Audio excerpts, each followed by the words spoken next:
Nesse vídeo nós vamos falar sobre o IVVB11 e da Bolsa Brasileira. Onde estão as melhores oportunidades para se investir no momento? Na Bolsa Americana, através do ETF IVVB11, por exemplo, ou na Bolsa Brasileira. É sobre isso que nós vamos falar nesse vídeo. A você que está chegando agora, seja muito bem-vindo. Eu me chamo Luan Batalha, investidor independente, e você está no canal Nintai Invest. Por aqui nós falamos sobre ações, fundos imobiliários, Bitcoin e notícias que impactam os mercados financeiros, tanto no mercado nacional quanto no mercado internacional. Então, sem mais delongas, vamos começar o nosso vídeo. Aqui no TradingView nós temos a taxa básica de juros da economia brasileira, a taxa Selic, e o gráfico do Ibovespa. Aqui nós observamos uma coisa importante, a relação inversa que se tem entre a taxa Selic e o índice Ibovespa. Sempre que a taxa Selic está subindo, como você pode ver aqui, ó, você observa uma queda no índice, né? Uma queda ali nas ações. Sempre que a taxa Selic está caindo, você começa a notar ali um ciclo de recuperação na Bolsa Brasileira. Por que isso acontece? É uma relação quase que perfeita, né? Como a gente consegue ver no gráfico. Quando uma sobe, a outra cai. Quando uma cai, a outra sobe. E por que existe essa relação inversa entre taxa Selic e o índice Ibovespa? Pelo seguinte motivo: quando a taxa Selic sobe, os títulos de renda fixa ficam mais atrativos, pagam um retorno maior. Então, os investidores eles olham para os títulos do Tesouro Direto e pensam o seguinte: é melhor garantir um retorno maior sem risco nos títulos do Tesouro, os títulos do governo, do que me arriscar em ações. E aí o pessoal acaba migrando parte do capital das ações para os títulos de renda fixa, depreciando o valor das ações. Então, isso é uma dinâmica que acontece tanto com ações quanto com fundos imobiliários. Quando a taxa de juros ela se inverte, o que acontece é exatamente o contrário. Como os títulos passam a ficar menos atrativos, os investidores agora têm um apetite por risco aumentado. Eles olham que o título de renda fixa não está rendendo tão bem e aí passam a migrar para as ações e fundos imobiliários, fazendo com que o valor se aprecie. Então, é essa dinâmica da taxa de juros em relação ao índice Bovespa e ao IFIX, por exemplo, que é o índice dos fundos imobiliários. E aí tem um ponto importante que é o seguinte: essas subidas e descidas da taxa de juros, elas configuram os ciclos econômicos. Então, esses ciclos econômicos, né, que é muito falado no livro do Howard Marks, não sei se eu estou com ele por aqui, Dominando os Ciclos de Mercado. Esse livro ele fala exatamente sobre isso, que você precisa prestar atenção nos ciclos de mercado para saber qual o melhor momento de você fazer investimentos. E o que é que acontece? No mercado brasileiro, nós estamos agora vivendo um ciclo de mercado de alta da taxa de juros. Então, quanto mais alta a taxa de juros, mais baixo é o valor das ações. E quanto mais baixo o valor das ações, aí é que fica mais interessante você comprar. Você tem que ser anticíclico. Você tem que aproveitar os ciclos de mercado para você comprar boas ações a bons preços. E o momento já está muito bom, como a gente vai ver aqui, e tende a melhorar nos próximos meses. Então, vamos continuar nossa discussão. Então, ainda sobre a taxa de juros, a gente percebe que ela está no patamar atual de 13,25, agora no dia 29 de janeiro teve uma alta de 1 ponto percentual, e já tem indicações de que na próxima reunião de março vai ter mais um aumento de 1 ponto percentual, elevando essa taxa para 14,25, o que vai pressionar o preço das ações para baixo. Então, nós estamos entrando num excelente momento de compra das ações brasileiras. Mas será que, em relação ao mercado americano, nós não temos uma oportunidade melhor? Vamos avaliar. Aqui eu tenho a relação entre a taxa de juros brasileira e a taxa de juros americana. E aqui cabe uma informação importante. Por que eu coloquei esses dois gráficos juntos? Porque esses gráficos, eles explicam a variação cambial do dólar perante o real. Sempre que o dólar ele se valoriza perante o real, significa que existe um fluxo de capital estrangeiro saindo da bolsa brasileira, comprando dólar e levando de volta para os Estados Unidos. E isso faz com que o dólar se valorize perante o real. Já quando acontece o oposto, quando nós temos um fluxo de capital estrangeiro entrando no Brasil, eles compram real para isso, fazendo o real se valorizar perante o dólar, e aí a cotação do dólar cai. Isso é uma dinâmica, e essa dinâmica ela é muito influenciada também pela visão de risco que os estrangeiros têm daqui. Quando os nossos políticos falam alguma besteira, como o Lula teve falado nos últimos dias, isso eleva a percepção de risco, e aí o estrangeiro pensa, não vou ficar investindo nesse país, está muito arriscado, eu exijo um prêmio de risco maior, e leva o dinheiro para fora do país apreciando o dólar. Quando o estrangeiro percebe que por aqui existe uma boa oportunidade de ganhar dinheiro com o nosso câmbio depreciado e a nossa bolsa também barata, os títulos de renda fixa pagando muito, então eles acabam trazendo dinheiro para cá, o que faz com que o dólar caia. Mas como é que funciona essa dinâmica em relação à taxa de juros? Se você observar no gráfico, dá uma olhada aqui no gráfico comigo, você vai observar o seguinte: a diferença entre a taxa de juros americana e brasileira é o que a gente chama de gap. Quando esse gap está muito alto, quando essa diferença está muito alta, significa que a taxa de juros americana está baixa enquanto a nossa está alta. O investidor estrangeiro olha para essa diferença e pensa o seguinte: vale a pena pegar dólar, comprar real e comprar os títulos brasileiros, porque os títulos brasileiros estão pagando muito em relação aos títulos americanos. Então dá para ganhar dinheiro com essa diferença de taxa de juros. Então o estrangeiro ele se sente mais interessado em pegar o dólar dele e trazer aqui para o Brasil comprando real e fazendo com que o real se aprecie perante o dólar. Então o dólar fica mais barato. Quando a diferença de taxas entre a taxa brasileira e a taxa americana é maior. Quando esse gap se fecha, ou seja, quando a diferença entre a taxa de juros americana e brasileira acaba ficando menor, essa percepção de risco do investidor estrangeiro acaba sendo influenciada no seguinte sentido: ele vê essa diferença baixa, esse gap baixo, e pensa o seguinte: não vale a pena pegar dólar e comprar real para investir nos títulos brasileiros, sendo que a taxa de juros americana está alta ou que a taxa de juros brasileira está baixa. Então, eles acabam ficando com o dólar lá mesmo nos Estados Unidos, o que faz com que esse dólar acabe subindo. E o que é que nós estamos vendo hoje?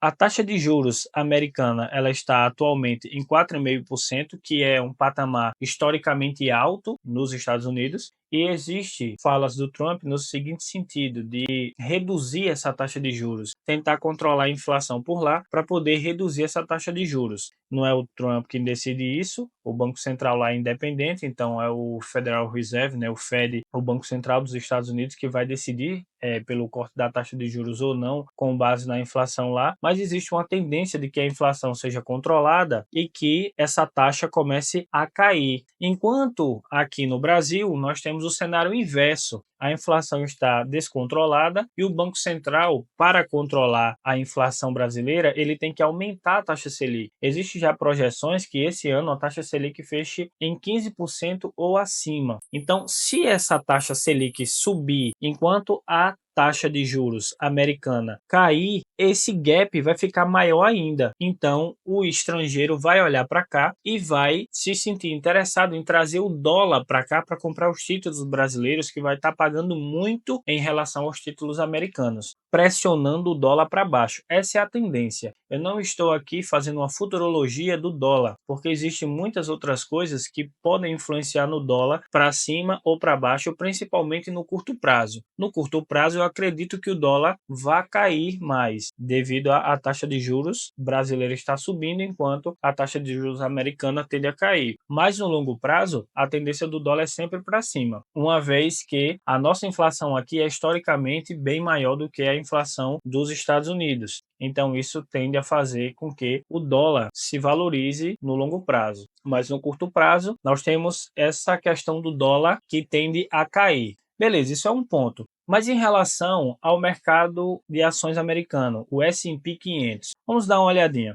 nós temos aqui o índice preço-lucro do S&P 500. E a gente observa que ele atualmente está em 30, uma relação PL de 30. O que isso significa? Significa o seguinte, que para cada R$ 1 de lucro que o S&P 500 dá, as pessoas estão pagando R$ 30 para cada R$ 1 de lucro do S&P 500. Então, é um índice alto, inclusive acima da média, que tende a girar ali em torno de 20, 25 vezes lucro. E a gente já está com um PL um pouco mais esticado. Já esteve mais, obviamente. Aqui em 2020 chegamos com um PL de 35, mas vamos olhar o outro indicador, que é o índice preço-lucro de Shiller. O que é que Shiller fez? Ele fez a média do preço-lucro dos últimos 10 anos e deflacionou para considerar aí o efeito da inflação.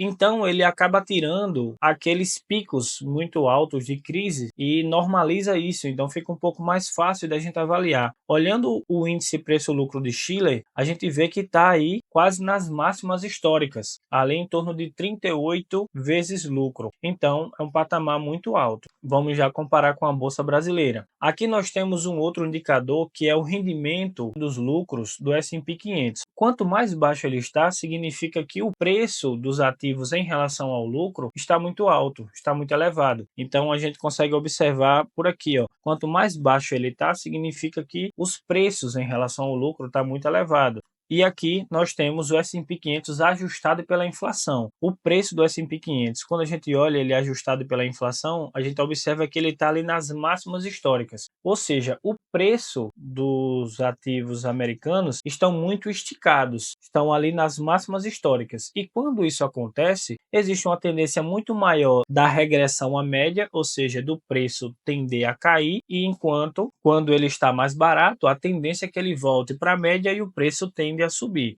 E por que eu falei do dólar e mostrei também o preço dos ativos americanos?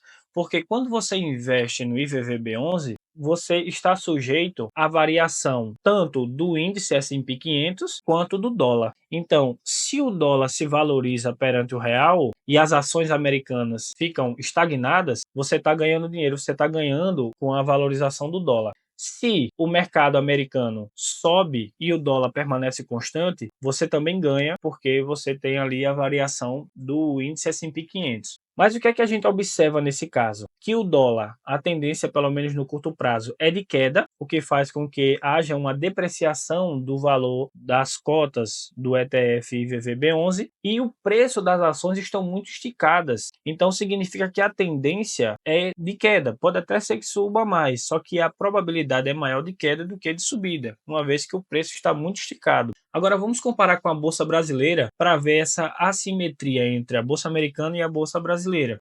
Aqui no site do Oceans 14 temos aqui o PL do índice Bovespa, retirando Petro e Vale, né, que acabam distorcendo ali um pouco o preço. Nós estamos numa relação preço-lucro de 9,4, abaixo de 10, inclusive abaixo da média que é de 12,13 vezes. Então perceba que a Bolsa Brasileira está pelo menos 3 vezes mais barata do que a Bolsa Americana, uma vez que aqui nós temos uma relação preço-lucro de 10, enquanto aqui no S&P 500 nós temos uma relação preço-lucro de 30. Uma outra forma de ver também é essa aqui. Aqui eu estou com um gráfico do Tesouro IPCA mais 2045. Então aqui nós temos as taxas de juros que o Tesouro IPCA paga ao longo do tempo, essa linha em vermelho, e essa linha em azul é o preço do título no tempo. E aí você observa o seguinte, a relação também inversa entre o preço do título e a taxa. Isso aqui é o que chamamos de marcação ao mercado. Quando a taxa cai, o preço do título sobe. Quando a taxa sobe, o preço do título cai. E o que é que a gente observa aqui? A gente observa que as taxas do Tesouro estão nas suas máximas históricas. Então, o preço do título está ali nas mínimas históricas. Então, o investidor olha para aquilo e fala, poxa, os títulos do Tesouro estão pagando muito e acabam migrando parte desse capital para os títulos, fazendo uma depreciação da bolsa, dos investimentos em renda variável, ações e fundos imobiliários. Olha só, se a gente colocar aqui na taxa, ele está pagando acima de 7,5% acima da inflação até 2045. É um ganho real muito significativo. Então, por isso que existe uma depreciação nas ações e nos fundos imobiliários. A gente observa aqui que o dólar, que havia chegado em 6,30 aproximadamente, ele foi caindo nos últimos dias. Então existe essa tendência de migração do capital estrangeiro para cá para poder aproveitar essas altas taxas de juros que o governo brasileiro está pagando. Então o fluxo de capital estrangeiro traz o dinheiro para cá, fazendo com que o dólar caia. Então não é o melhor momento, na minha avaliação, de comprar IVVB11. Primeiro porque as ações americanas estão esticadas e o IVVB11 replica as ações americanas, o índice S&P 500. E segundo, que o dólar está em queda, então você tem dupla possibilidade de perda de capital no IVVB11 nesse momento. Então, o que é que eu particularmente estou fazendo? Não é nenhuma recomendação. Eu estou esperando o dólar baixar mais devido a essa diferença na taxa de juros, e aí eu vou começar a comprar dólar para dolarizar parte do patrimônio e deixar nos títulos americanos. Quando tiver uma correção de mercado, eu retiro dos títulos americanos para comprar as ações que tiverem depreciando, ou o índice, né? Eu gosto de investir lá fora através de índice, ou então aqui no Brasil mesmo, replicando o índice americano. Então, para encerrar esse vídeo, onde eu estou vendo as melhores oportunidades na Bolsa Brasileira. E em comparação com o índice americano, está 3 vezes mais barata, como a gente viu. O PL da Bolsa Brasileira em 10, enquanto o PL da Bolsa Americana em 30. E isso porque eu estou falando só do índice brasileiro, o Ibovespa. Mas se você for olhar algumas ações, por exemplo, vou mostrar aqui. Vamos pegar aqui Banco do Brasil, por exemplo, que já esteve mais barato. Recentemente teve uma subida de preço, ó, chegou aqui a R$ 23,74 e mesmo custando R$ 28, está com PL abaixo de 6 vezes. Ou seja, está com um desconto muito grande.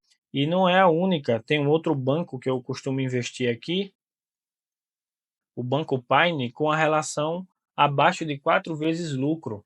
Tem várias outras ações, tem uma outra ação aqui que eu tenho investido, não é nenhuma recomendação, só mostrando para vocês. Soja 3, ó, uma relação abaixo de 6 vezes lucro.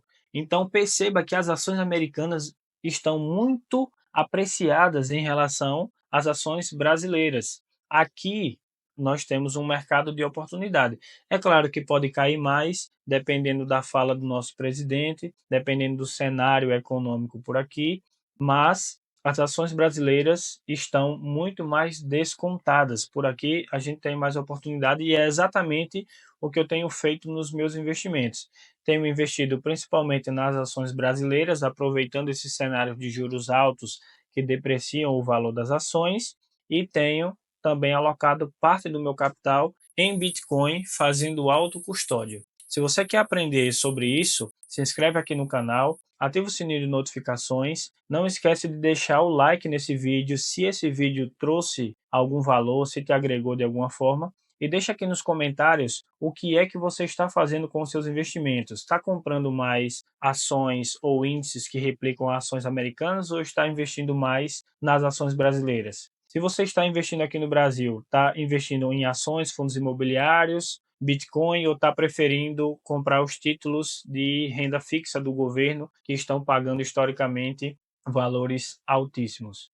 Deixa aqui nos comentários a tua opinião e até o próximo vídeo. Fui!